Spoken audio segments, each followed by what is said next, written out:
안녕하세요. 저는 40대 여성입니다. 서울 살고 있고요. 요즘 사연 유튜브 들으면서 재미 붙이다 보니 제 사연도 한번 보내보면 어떨까 싶어 써봅니다. 정작 쓰려니까 어디서부터 써야 할지 감이 잘 안 잡히네요. 저는 30 조금 넘어서 결혼했어요. 남들보다 이르지도 늦지도 않은 나이죠. 여러 가지 사정으로 인해 우울증이 있었고 그걸 극복해내느라 별다른 일은 하지 못했어요. 아시겠지만 성인이 되어 걸리는 우울증이라는 게 절대 치료하기 쉽지 않아요. 아무리 병원 다닌다고 해도 그게 신체의 병처럼 제대로 약 먹는다고 해서 싹 낫거나 그런 일이 별로 없거든요. 낫는 것 같다가도 다시 도지고 다시 더 나빠지고 이런 상황의 반복이라서 저는 무척 힘든 20대를 보냈어요.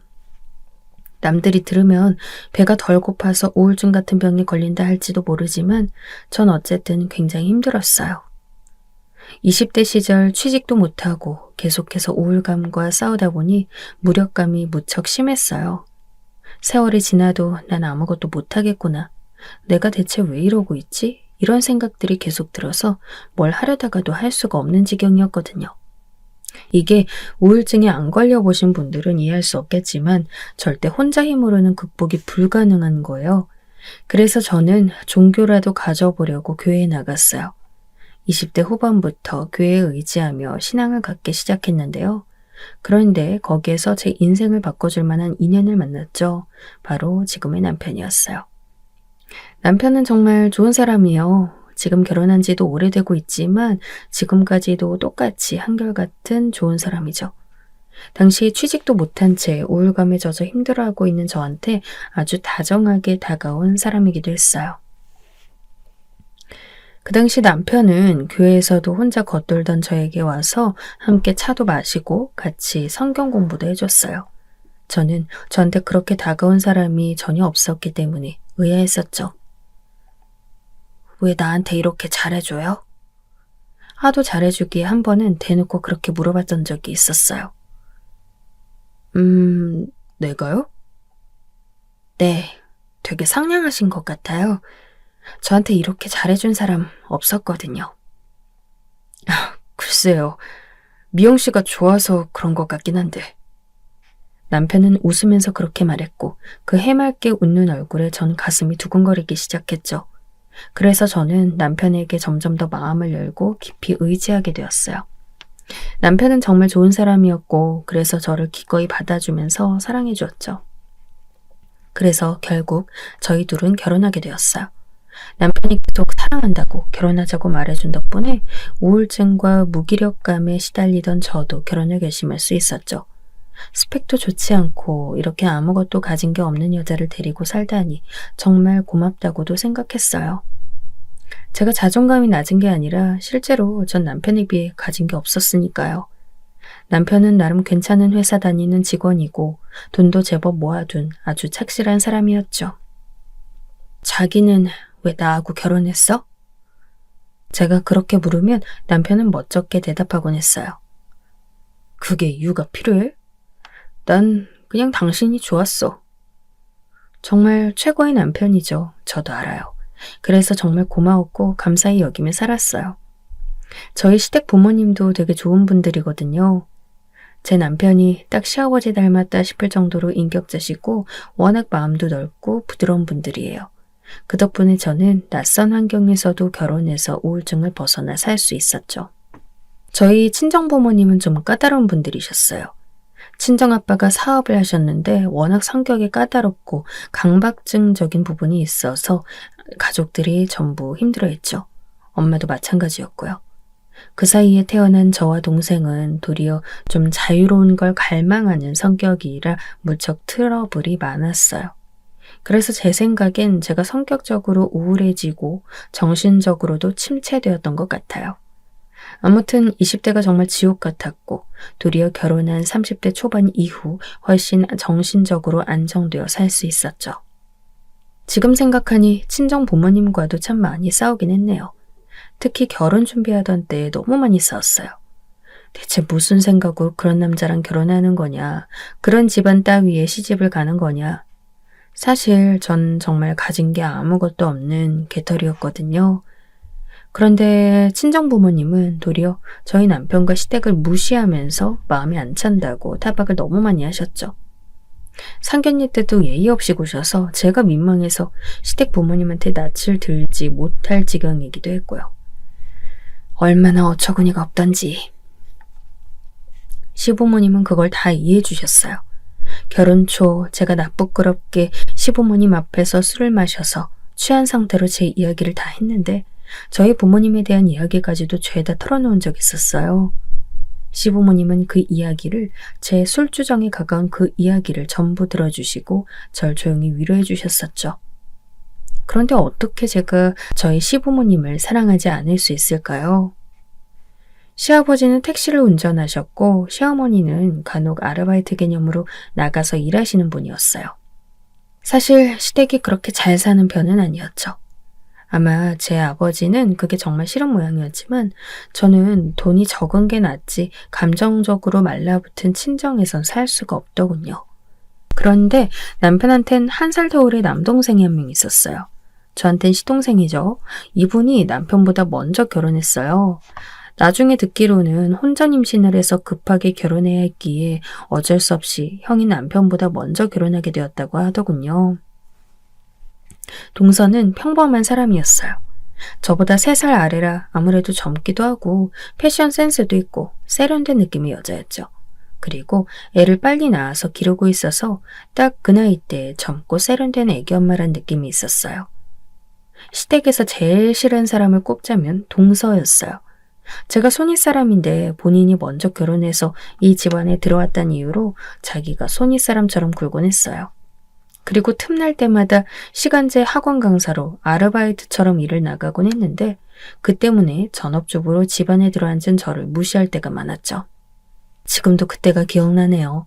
동서는 제가 전업주부이기 때문에 굉장히 무능력한 사람이라고 생각하곤 했어요. 어느 날은 동서가 친구들과 같이 제주도 놀러 갔다 오면서 스카프를 사줬어요. 뭐 제주도 여행 정도면 아무것도 사오지 않아도 별말 안 했을 텐데 그래도 생각해서 스카프까지 사다 주었으니 고마운 일이었죠. 시어머니한테도 1장, 저한테도 1장 사다 주더군요. 그런데 색깔이 제 스타일에는 너무 튀는 거예요. 꼭 감귤색처럼 아주 밝은 오렌지 빛이었어요. 어머, 동서 정말 고마워. 예쁘죠? 그거 진짜 실크예요. 저렴하게 사긴 했는데 질은 좋아요. 만져보시면 아시겠지만 톡톡하기도 하고 감 그렇게 두터운 게 좋은 실크예요. 동서는 제가 실크 스카프를 못 만져봤을 거란 전제하에 그렇게 말했어요. 물론 제가 뭐 스카프라든가 패션에 관심 있는 사람은 아니었지만 그렇다고 해서 완전히 문외한도 아니었어요. 제가 웃으면서 알았다고 고개를 끄덕였는데 동서가 이번에는 시어머니한테 또 그러는 거예요. 어머님 이거 함부로 빠시면 안 돼요. 다림질하셔도 안 되고요. 아, 그래? 이거 실크라 완전 조심하셔야 해요. 항상 가능하면 때 안 타게 조심해서 쓰세요. 이거 싸게 샀다고 해도 완전 비싼 거거든요. 아시겠죠? 동서는 시어머니한테도 가르치는 투로 말했어요. 아니 솔직히 옷감 다루는 거야 시어머니가 더 잘 아시지 젊은 동서가 잘 알까요? 싫은 소리 하고 싶은데 솔직히 지금은 선물까지 사가지고 온 상황이니 그냥 입을 다물었어요.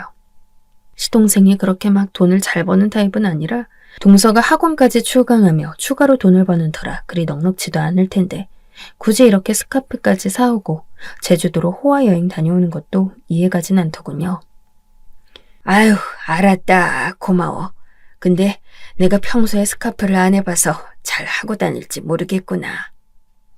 시어머니는 웃으면서 말씀하셨어요. 시어머니 말씀도 맞았죠. 시어머니는 거의 보통 노년의 여성들처럼 옷을 입고 다니셨어요. 보통은 시장에서 사입고 다니셨고 멋을 낸다고 내셔도 그냥 조촐하게 단정한 옷 차려입으시는 게 끝이었죠. 스카프나 귀걸이나 목걸이나 그렇게 화려한 액세서리는 거의 하지 않는 편이셨어요. 아, 진짜. 하여간 어머님도 형님도 너무 패션에 센스가 없으세요. 취향도 좀 촌스러우시고. 걱정 마시고 이리 오세요, 어머님. 제가 해드릴게요. 하필 동서가 어머님께 선물한 스카프는 빨간색이었어요. 대체 누가 센스가 없는 건지. 어머님 건 새빨간색, 제 거는 진한 노렌지색. 대체 이걸 어디다가 어떻게 매치해서 쓰라는 건지 알 수가 없었어요. 하지만 동서는 자랑스럽게 시어머니의 목에 스카프를 해주었는데 솔직히 말하면 북한에서 간 내려온 탈북 학생처럼 보였어요. 아유, 얼굴 엄청 화사해 보여요, 어머님. 동서는 그 꼴을 만들어 놓고도 자랑스럽게 말했어요. 전 그러고 싶진 않아서 애매하게 웃고 있는데 동서가 제 스카프도 집는 거예요. 형님도 제가 해드릴게요. 형님도 이거 매보신 적 없으시죠? 그럴 것 같아. 아니야, 동서. 난 그냥 내가 가져가서 해볼게. 아우, 이리 오세요. 어차피 모르시잖아요. 가르쳐 드릴 때 배우세요.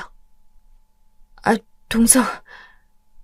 저한테 억지로 목에 스카프를 매주려고 하는데 시뻘건 스카프를 매고서 억지로 웃고 있는 시어머니를 보자니 이건 정말 아닌 것 같았어요. 그리고 스카프 하나 맬 줄 모르는 바보 취급하는 동서한테도 좀 화가 났고요. 아니야, 동서. 이거 좀 색깔이 내 취향은 아닌 것 같아. 말은 똑바로 해야지. 진짜 그건 아닌 것 같았어요. 고맙긴 한데 내 취향은 아니야. 이거 동서가 쓰면 안 될까? 마음만 받을게. 어머, 형님. 이 예쁜 색이 취향이 아니시라고요? 동서는 너무 놀랍다는 듯한 반응이었어요. 그럴 거면 네가 쓰라는 말을 곱게 돌려있는데도 못 알아듣는 것 같았죠. 동서는 한참이나 고개를 갸웃거렸어요. 하긴 형님 취향이 좀 그렇긴 하죠, 항상. 내 취향이 뭐? 아니요, 좀 그렇잖아요. 예스럽다고 해야 할까? 동서가 그렇게 말하면서 웃는데 은근히 기분이 나빴어요. 아니, 제 취향이 어때서? 그리고 제 취향이 어떻든 본인이 뭐라고 참견한단 말인가요? 솔직히 불쾌했어요. 내 취향이 예스럽다고? 어디가 어때서 그래? 그리고 그냥 내 취향이니까 간섭하지 마. 아유, 알았어요, 형님. 이 색 싫어하시는 거 보니까 알만하다. 다음부턴 형님한테 어울리는 걸로 사다 드릴게요. 됐죠? 솔직히 말하면 제대로 쏘아붙이고 싶었는데 지금 일껏 사다 준 선물에 제가 트집 잡는 꼴이 되어서 일단 물러나기로 했어요. 동서는 계속해서 제 취향과 촌스러움에 대해 이야기했어요. 그냥 이번엔 내가 먼저 선물 거절한 거니까 참자 싶었죠. 시어머니도 빨간 스카프를 목에 두르고서는 아주 난처한 얼굴로 계속 동서의 말을 듣고 계시더군요. 사실 저희 남편은 아주 좋은 사람이지만 그렇게 돈을 잘 버는 편은 아니었어요. 괜찮은 회사 다니긴 했어도 월급쟁이니만큼 돈이 한정되어 있는 게 당연했죠. 그런데 시동생은 사업해서 간혹 돈을 많이 벌긴 했지만 거의 대부분 빚을 떠매고 가는 듯 했어요. 그래서 동서가 급하게 학원 강사 일을 찾아 나가기도 하고요. 평소에는 동서가 자기가 일하는 사람이라고 커리어가 있다고 자랑스러워했지만 가끔 본심이 드러날 때도 있었어요. 저희 남편도 좀 월급 받았으면 좋겠어요, 가끔. 왜, 동서? 그래도 서방님 사업 잘 유지하고 계시잖아. 아주버님처럼 얌전하게 월급 따박따박 받아오는 게 얼마나 좋은 일인지 아세요? 진짜 형님은 모르실 거예요. 동서는 한숨을 푹 쉬곤 했죠. 가끔 시동생의 사업이 잘 돼서 큰돈이 생기면 엄청 자랑하는데 빚도 그만큼 자주 생기곤 해서 힘들긴 한 모양이더군요. 그런데 그런 소리 할 땐 한순간이고 그 다음날 되면 또 완전히 안면물수하고 자기가 산 명품 자랑을 한다거나 하는 일이 잦아서 솔직히 동정도 안 생겼어요. 사실 전 지금 남편하고 결혼할 때 친정에서 반대를 많이 하셨거든요. 동서 그랬구나. 네, 형님은 안 그러셨겠지만 저희는 친정도 잘 살고 저도 4년째 인서울대학 나와서 좀 저희 남편하고 스펙 안 맞는다고 친정에서 엄청 뭐라고 하셨어요. 저희 친정도 그러긴 했지만 동서한테 굳이 그런 이야기 하고 싶지 않아서 그냥 입을 다물었어요. 동서는 사업을 못하는 남편과 만나서 사는 게 얼마나 힘든 일인지를 한참 토로하다가 그런 소리를 하더군요. 아휴, 형님처럼 그냥 고등학교만 졸업하고 돈 좀 벌다가 결혼할 걸 그랬어요. 그래도 아주버님처럼 좋은 성실한 사람 만나서 살 수 있는데 말이에요. 어? 솔직히 좀 어이가 없었어요. 아니, 지금 고졸이라고 대놓고 무시하는 것도 아니고 저런 말이 대체 무슨 뜻인지, 그리고 제가 고졸이라고 확신하는 이유가 뭔지도 모르겠더군요. 저는 남편한테도 제 학력에 대해 말하지 않았어요. 그렇잖아요. 저는 고등학교 때 공부 열심히 해서 4년제 인서울 들어갔지만 결국 뭐 형님이나 비슷한 처지잖아요. 형님은 그냥 고등학교 잘 나오시고 대학은 안 갔어도 좋은 남편 만나 편하게 살고 있고요. 아, 그런가? 어처구니가 없어 말도 안 나왔어요. 이런 사람하고 굳이 더 말을 섞기가 싫어서 저는 해명하지 않고 그냥 입을 다물었어요. 동서는 그 후로도 한참이나 더 자기 신세에 대해 한탄을 했었죠. 동서는 저를 무시하면서도 은근히 제 처지를 동경했던 것 같아요. 성실하고 모범적인 남편과 살면서 가정주부로 편안하게 제 살림만 해도 되는 위치요. 사실 저도 제 삶이 정말 복받은 거라는 걸 잘 알았어요. 시동생과 동서 외에는 시댁 사람들이 전부 좋은 분들이었고 무엇보다 제 남편이 좋은 사람인데다 저를 정말로 사랑해 주었으니까요. 덕분에 그 깊던 우울증도 전부 잊을 수 있었고 행복하게 살아갈 수 있었어요. 딱 하나, 동서만 아니었다면 거슬리는 게 전혀 없었죠. 하지만 동서는 시동생 사업이 잘 안 될 때마다 저한테 계속 이상한 소리를 했어요. 그럴 때마다 전 참고 또 참았지만 동서는 제가 참는다는 사실을 모르는 것처럼 굴더군요. 결혼 생활이 얼마 지난 뒤 저희는 아이를 낳기로 했어요. 사실 딩크로 몇 년 살면서 좀 여유 가지고 쉬자고 했지만 제가 어느 날 아이가 갖고 싶어져 남편을 설득했거든요. 동서가 아이 키우면서 애정 쏟는 모습을 보자니 저도 저렇게 애정을 쏟고 관심을 둔 상대가 있으면 참 좋겠다 싶더군요. 동서는 다른 건 몰라도 애한테만큼은 정말 최고의 엄마가 아닐까 싶을 정도로 절절하게 잘해줬어요. 저도 동서처럼 아이 기르면서 사랑을 쏟고 싶었어요. 모성애가 발동되기 시작한 거였겠죠. 그래, 그럼 우리 아이는 하나만 낳을까? 안 돼, 외로해. 둘은 낳아야지. 제가 펄쩍 뛰며 말하자 남편이 웃더군요. 당신 몸 상할까봐 하는 말이지. 그리고 아이 둘 기르는 거 당신 많이 힘들걸. 당신이 같이 하면 되잖아. 물론 같이 하지. 하지만 역시 힘들긴 할 거야. 그건 그렇지만... 고민이 되더라고요. 일단 한 아이를 낳으면 동생을 빠른 시간 안에 가져야 한다고 생각했어요. 너무 터울을 많이 지면 형제가 같이 어울리지 못할 것 같아서요. 그래서 남편하고 고민을 해보자고 했죠. 한참 생각을 해보면서 전 시부모님한테도 이런 이야기를 했어요. 그랬더니 시부모님은 네가 원하는 대로 해라. 우리는 별말 할 거 없다. 말씀을 하셨어요. 실제로 시어머니든 시아버지든 두 분 모두 아들을 딱히 원하지 않으셨죠. 요즘 세상에 손자 손녀 뭐가 중요하니? 넌 그냥 건강한 아이 낳아서 잘 기르면 되는 거란다. 시어머니는 항상 웃으면서 그렇게 말씀하셨죠. 그 말씀도 맞았고요. 저는 아들 하나 딸 하나 낳고 싶어요. 너무 예쁠 것 같아요. 그런데 그이는 애는 하나만 낳는 게 낫지 않냐고 하고요. 사실 하나보다 둘 기르는 게 어렵긴 해. 하지만 그게 애 기르는 어려움이 2배가 되는 건 아니란다. 하나 기르는 어려움에 조금 더 플러스 되는 정도지. 시어머니는 그렇게 다정하게 조언해 주셨죠. 그러고 보니 애가 둘이라고 해서 어려운 게 2배가 되진 않을 것 같았어요. 그래도 한 명 더 조언을 받고 싶어서 저는 동서하고 이야기를 나눴어요. 동서는 아이를 하나만 갖긴 했지만 그래도 혼자 임신으로 빨리 낳은 편이라 제가 조언을 얻을 수 있다고 생각했죠. 어머나, 아이 가지시려고요? 딩크 하신다고 하지 않으셨어요? 음, 아이 안 낳고 몇 년 좀 쉬었다가 생각해 보려고 했는데, 그래도 좀 더 빨리 낳는 게 나을 것 같아서. 하긴, 형님 나이가 있으니 빨리 낳아도 늦은 거네요. 아우, 늦은 나이에 낳으면 애 기억날 확률 높다던데? 동서가 그렇게 말하는데 첫 마디부터 기분이 확 상했어요. 하지만 제가 조언 얻는 입장이고 또 아이를 낳으면 분명히 동서한테 도움받는 부분이 있을 것 같아서 저는 일단 꾹 참았어요. 그런데 동서가 점점 더 말이 심해지더라고요. 그런데 아주버님 월급으로 아이 둘 괜찮으시겠어요? 제가 애 길러봐서 아는데 하나만 해도 진짜 돈 많이 들더라고요.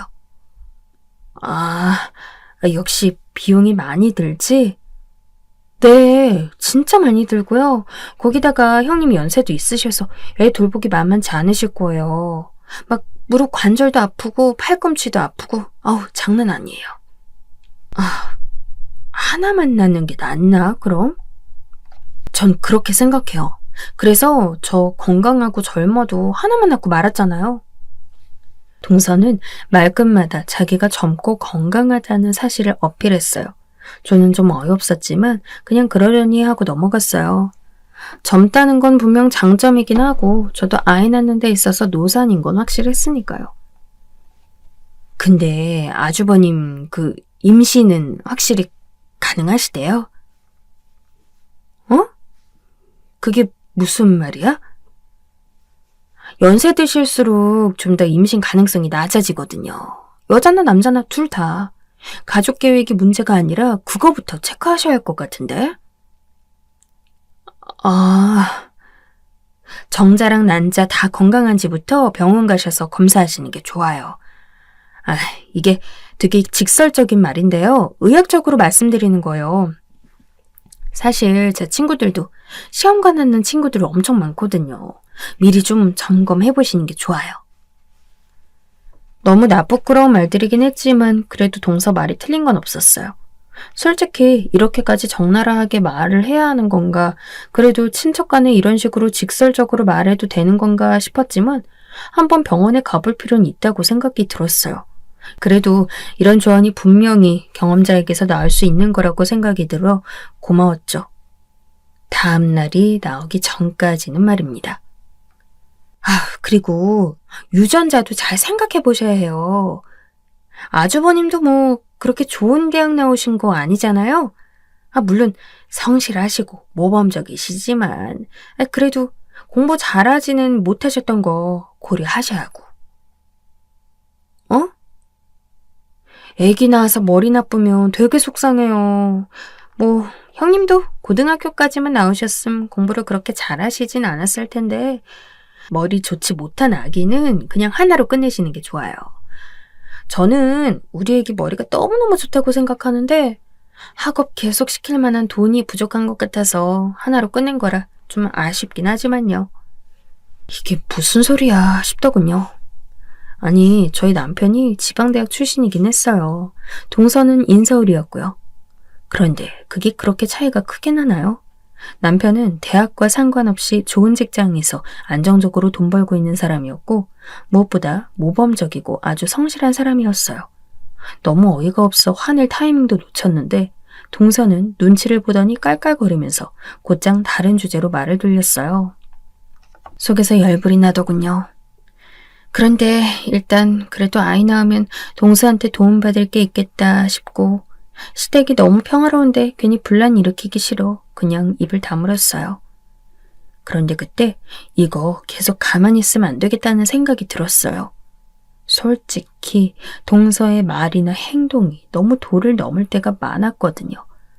저도 그렇게 얌전한 성격은 아닌데 그저 시댁 부모님과 저희 남편이 너무 좋아서 제가 얌전히 있으니 동서가 아주 한도를 모르고 말을 막 하는 것 같더군요. 저는 집에 와서 남편한테 그런 이야기들을 전부 했어요. 남편은 좀 심각한 얼굴이 되더군요. 아니, 재수씨가 자꾸 왜 그러지? 몰라. 본인이 인서울대학 나왔다는 게 인생에서 이룩한 전부인가 봐. 정말 그런가 보네. 좀 적당히 좀 하지. 당신이 이렇게까지 참아주고 있는데 말이야. 내 말이. 제가 화를 내니까 남편은 절 끌어안으면서 괜찮다고, 화내고 싶으면 그냥 화내라고 말해주었어요. 동서에 대해서 제가 참기만 하는 게 안타까운 것 같더군요. 그래도 저는 남편의 얼굴을 봐서, 그리고 저희 사랑스러운 시부모님 얼굴을 봐서 화를 내고 싶지 않았어요. 그리고 굳이 동서하고 사이가 나빠지고 싶지도 않았고요. 그런데 동서가 그렇게 두지 않더군요. 그러던 와중 또 사단이 일어났어요. 전 이래 보여도 책에 관심이 좀 많은 편이었어요. 그래서 집에 책을 많이 사서 보관하면서 읽었고, 그중엔 원서도 있었죠. 동서가 하루는 저희 집에 와서 둘러봤는데 책장을 보다가 깜짝 놀라서 눈을 크게 뜨더군요. 어머, 영어 원서도 있네요? 그냥 사놨어. 해리포터네?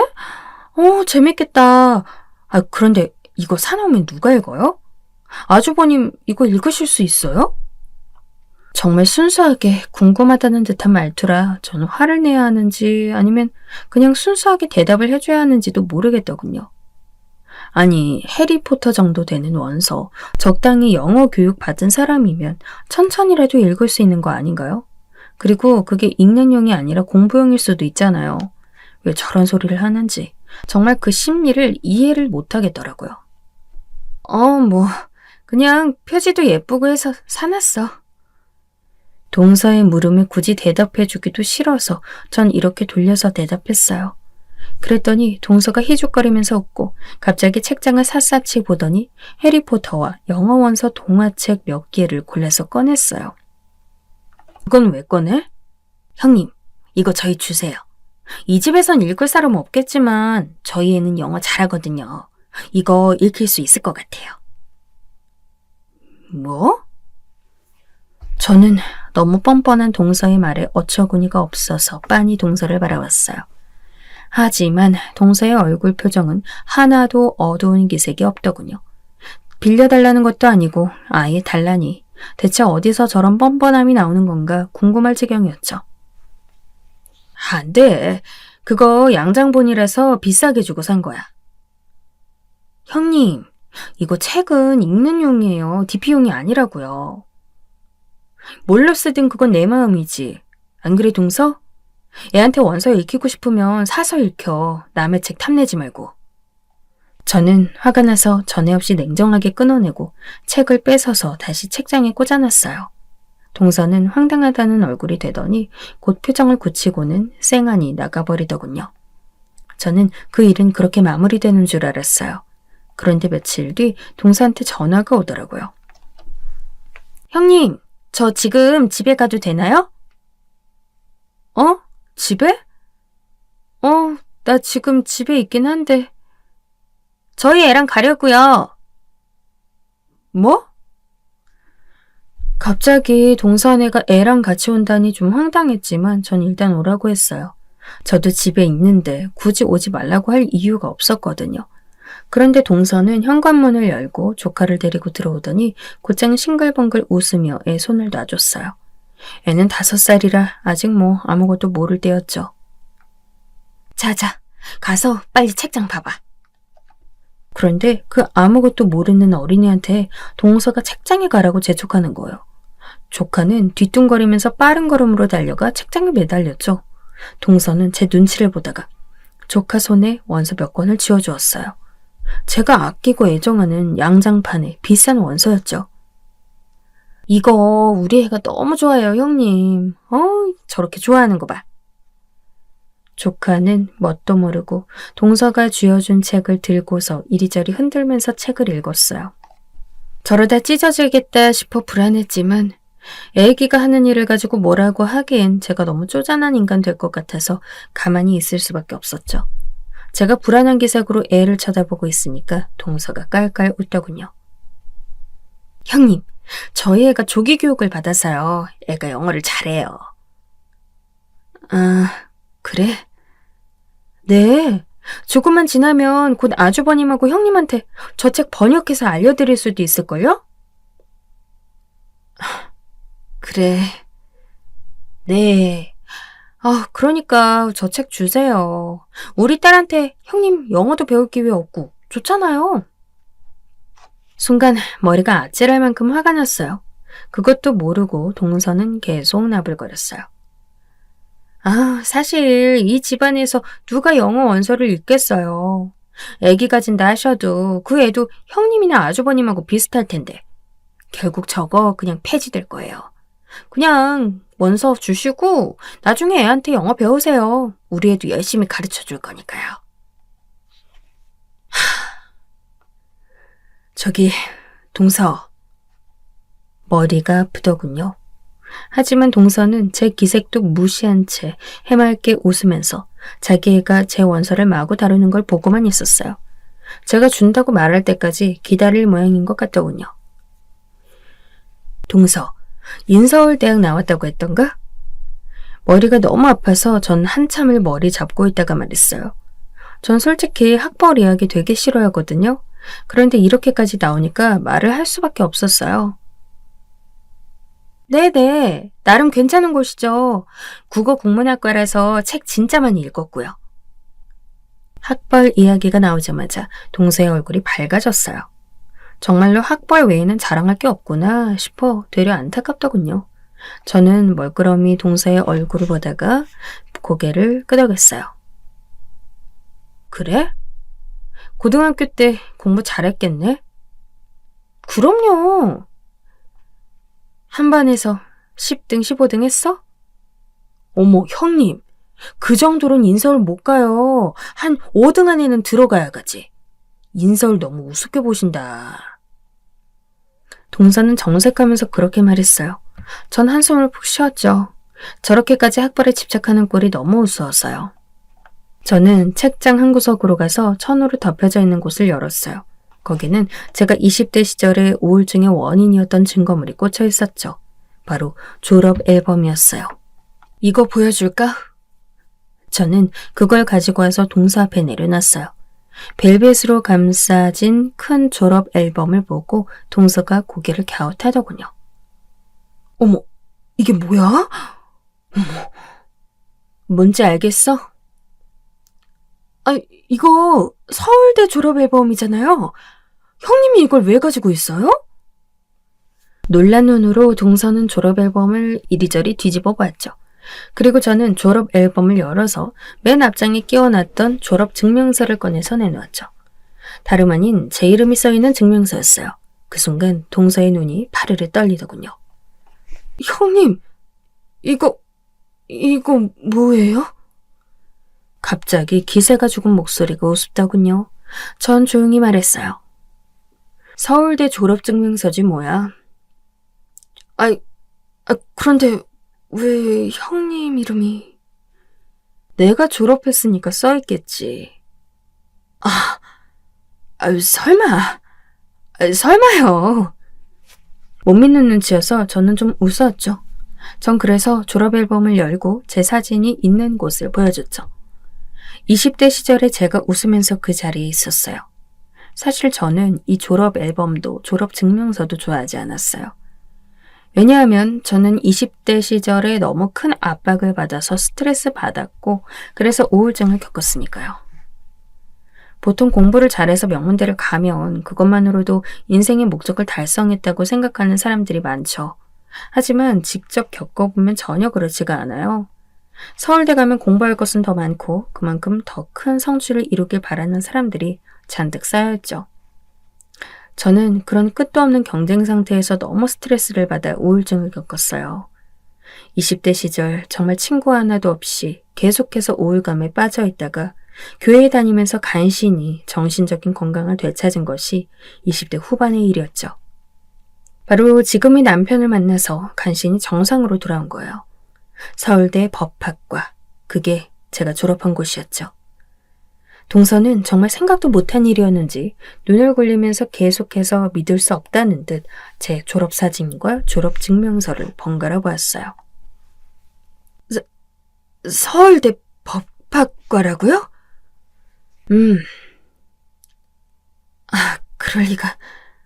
그럴 리가요. 왜 말씀 안 하셨어요? 굳이 말해야 할 필요가 있어? 우리는 가족인데 학벌을 굳이 알 필요가 있을까 싶은 게 제 생각이었죠. 저는 제 학벌과 학과에서 너무 큰 스트레스를 받았기 때문에 그에 관해선 남편한테도 제대로 말하지 않았어요. 다만 남편은 언젠가부터 제가 학벌에 대해 굳이 이야기하지 않고 그냥 묻지 말아달라고 했던 것을 알고 있어서 고졸은 아닐 거라는 사실을 어렴풋이 아는 정도였죠. 나는 우리 그이한테도 말 안 했어. 굳이 할 필요가 없어서. 내가 뭐 학벌 가지고 내세울 것도 아니고 그럴 필요가 없잖아. 그게... 동서, 인서울대학 되게 자랑스러웠나 봐. 그치? 제가 동서를 노려보면서 말하자 동서는 너무 당황해서 말을 더듬었어요. 당연히 당황스럽겠죠. 그렇게나 그동안 인서울대학으로 자랑질 쳐놨는데 정작 제가 서울대 법학과 출신이라니 말이에요. 나 한 번도 학벌로 자랑하겠다는 생각 해본 적 없어, 동서. 아, 네. 그런데 그런 생각을 하게 만드네. 동서, 사람이 그러면 못 쓰는 거야. 저는 천천히 동서한테 그렇게 말했어요. 어느새 조용해진 자기 엄마를 아는지 조카는 눈치를 보면서 자기 엄마한테 왔어요. 원서를 쥐고 있길래 저는 그 원서를 조용히 빼앗아 자리에 놓았죠. 이 원서 당연히 내가 읽는 거야. 잘 모르겠지만 난 책 읽는 거 굉장히 좋아하거든. 이해하기 힘들지? 아니요, 형님. 그리고 지금 번역가 준비도 하고 있고. 그런데 죄송해요, 형님. 5살짜리 조카한테 영어 배우라는 말도 듣고 참 별소리 다 듣는다. 그치?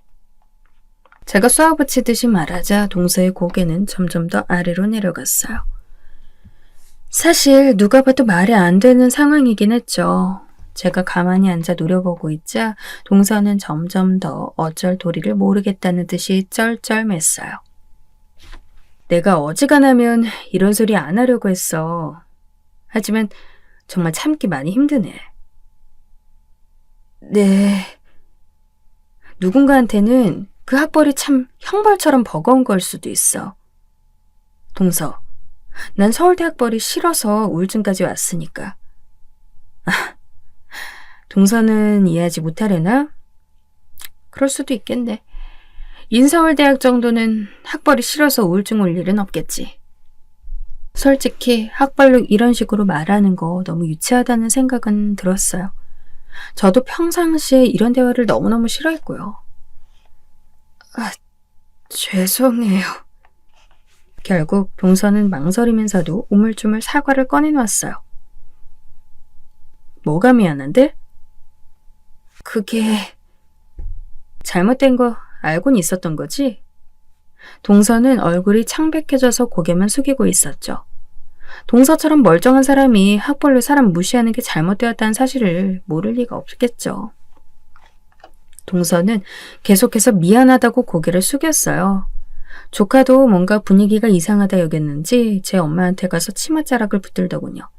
사실 그 어린애가 무슨 죄가 있어요. 그저 그 애를 데리고서 사람 약 올리려고 했던 어른이 잘못인 거죠.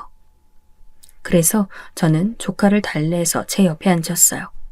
아이는 그래도 영어 원서 동화책을 펼쳐주었더니 조금씩이나마 흥미를 가지며 있더군요. 나중에 얘 조금 더 크고 나면 영어 과외 정도는 해줄게, 동서. 네. 동서는 국문학 전공이니까 영어는 내가 나을 거야. 이래봬도 지금 번역가 준비하고 있는 중이니까. 네. 정말 잘못 걸렸다는 표정이 동서의 눈에 지나갔어요. 서울대 법학과를 나왔다는 건 솔직히 말하면 다른 어떤 방면으로든 공부론 지지 않을 자신이 있다는 뜻이기도 했어요. 번역가도 정말 힘든 일이지만 저는 그래도 열심히 준비한 지 꽤 오래된 편이라 자신 있었죠. 남편한테도 말하지 않고 낮에 원서로 공부하면서 준비했으니까요. 동서는 한참이나 말을 꺼내지 못하고 고개만 숙이고 있다가 차도 한 잔 다 마시지 못한 채로 돌아갔어요. 얼른 일어나서 도망가듯이 나가는데 저도 굳이 붙잡진 않았고요. 그날 저녁에 남편이 퇴근해서 왔는데 전 남편에게 저녁을 주고선 먹는 모습을 지켜봤어요. 남편은 의아한 듯이 고개를 갸웃거렸죠. 왜? 그게 할 말이 있어서. 할 말? 무슨 말인데? 당신이 이런 식으로 할 말 있다고 하는 거 처음인데 하면서 남편이 웃더군요. 그래서 저는 여태까지 남편한테도 말하지 않았던 제 학벌에 대한 이야기를 털어놓았어요. 남편은 진지하게 제 이야기를 들어주다가 고개를 끄덕이더군요. 오, 당신이 정말 똑똑한 사람이라는 건 이미 알고 있었지만 역시나 서울대 출신이었구나. 아, 그래? 티가 났어? 누가 봐도. 남편은 확고하게 말하면서 웃더군요. 저는 20대 시절 깊은 우울증을 앓았던 때에도 저한테 확신 가지고 다가와준 남편을 기억하면서 지금의 남편이 보여주는 반응도 정말 기뻤어요. 제 학벌이 아닌 저 자신을 보고 판단해주는 사람. 그런 사람이 제 남편인 거니까요. 그리고 그 이후로 동서는 아주 얌전해져서 다시는 학벌 이야기를 꺼내지도 않았어요. 그리고 저는 남편의 전폭적인 지원 아래 번역가의 길로 들어서서 나름대로 괜찮은 경력을 쌓아가고 있답니다. 제 이야기는 여기까지입니다. 끝까지 들어주셔서 감사합니다.